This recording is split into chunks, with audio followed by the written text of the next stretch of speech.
Bismillah, some of the locations of where some people can leave the sihr. Here it is, inshallah, and hopefully this video can benefit you all.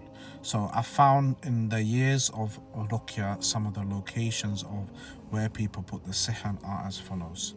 So one of them is in the front of the house. So in front of the house, it could be buried in front of the house, or it could be placed on the door frame of the house, or it could be placed in a plant pot, or something could be tied there. Another place of sihr can be in the bedrooms, so it can be underneath the floorboards, or it can be tied on the bed, or at times it can be placed in the cupboard in certain places, or on top of the cupboard.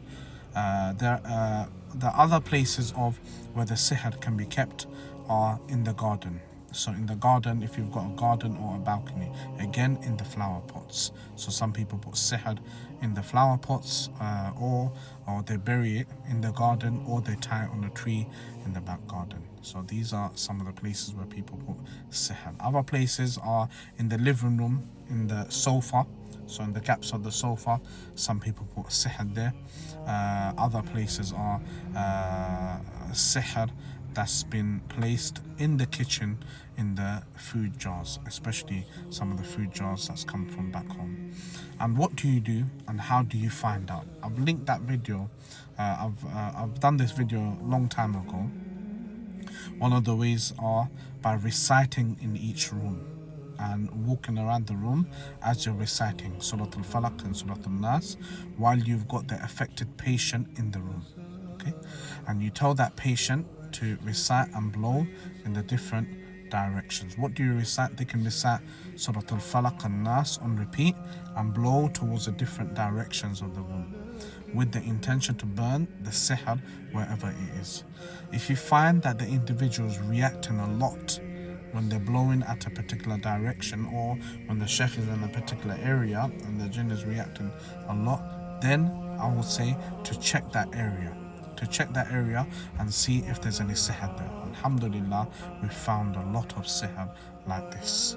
Another way is by spraying. So you can get the spray bottle with the recited Quran water, and you can spray the areas, the corners of each place.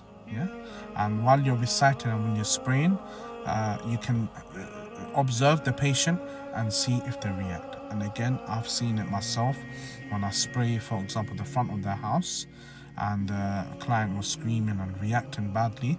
Then later on, I found out that there was an egg that was planted in the form of sihr in front of the house.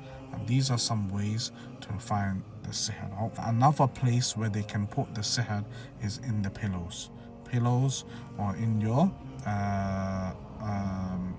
underneath the bed. Sometimes they can stitch it onto the garment. So again, recite on these areas, recite, open the cupboard, recite and blow on the cupboard, on the clothes, with the intention to burn any sihr. If there's a reaction, then check them, inshallah.